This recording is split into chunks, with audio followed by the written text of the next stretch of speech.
This is ICASTnews.com, live and direct from the United Nations in New York City. And this is Bubbling Under and Bubbling Over.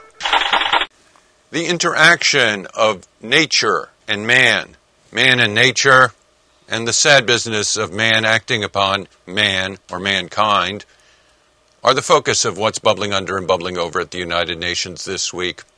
Nothing has more attention than the devastating earthquake that has hit Haiti, with tens of thousands, perhaps hundreds of thousands, trapped, injured, dead or dying. No one knows the numbers in these situations, and the numbers don't tell the whole story of the devastation, although the pictures streaming around the world very well do. The United Nations is focused on Haiti, and focused not only because of the human tragedy, the act of God, an act of God, nature acting against humanity, but because the United Nations has a long and deep commitment and involvement in Haiti. There are thousands of United Nations personnel there.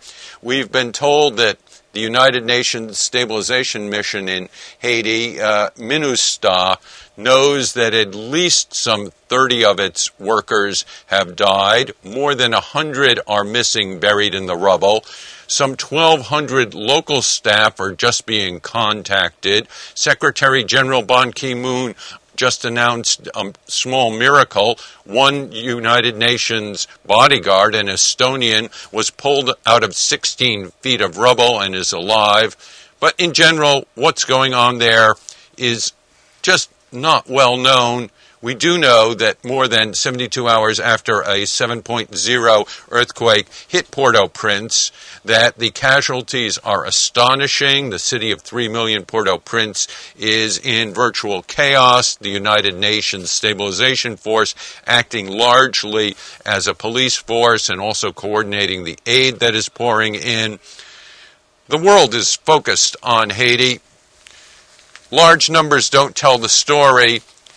This picture in the staid gray lady of American journalism, the conservative New York Times, one dead man alone, says more, speaks volumes. This is a Pulitzer Prize or a photography prize winning photograph that brings the humanity of the crisis down to everyone.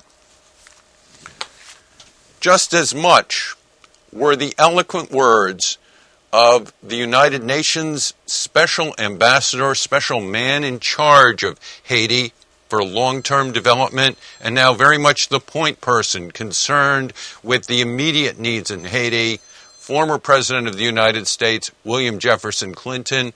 President Bill Clinton spoke directly to the General Assembly, and he used his years of experience both to be humane, encourage humanitarianism, and to throw a tough dose of reality into people's responses to the crisis. Let's listen.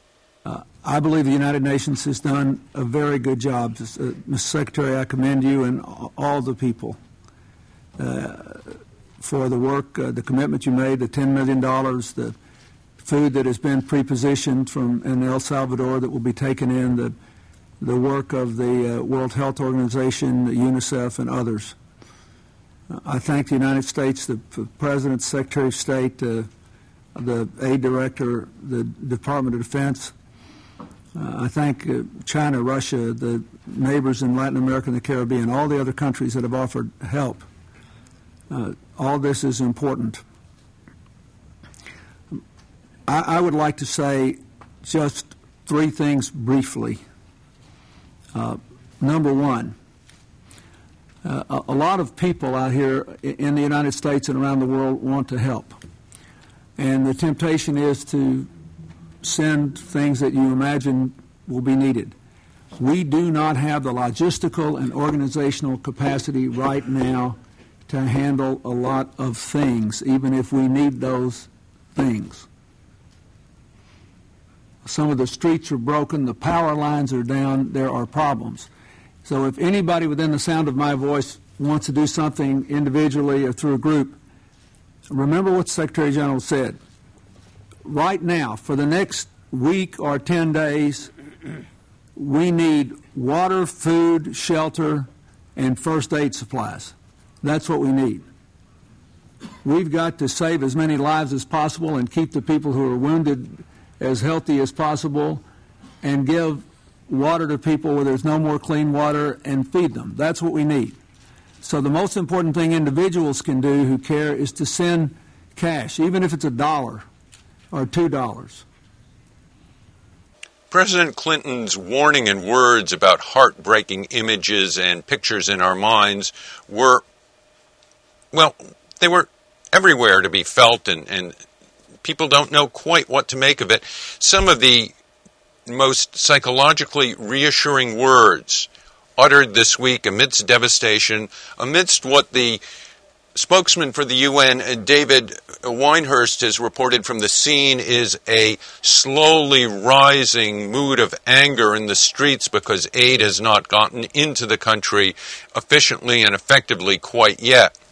One of the responses, echoing the heartbreaking aspect that President Clinton alluded to, came very much in the words of the President of the United States today, Barack Obama, who said, "You will not be forsaken, you will not be forgotten.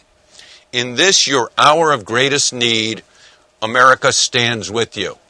Particularly poignant because there is such a close connection, some of it in the history of occupation between 1915 and the mid-1930s, not particularly pretty in the history of poor, poverty-ridden, downtrodden, never really developed Haiti.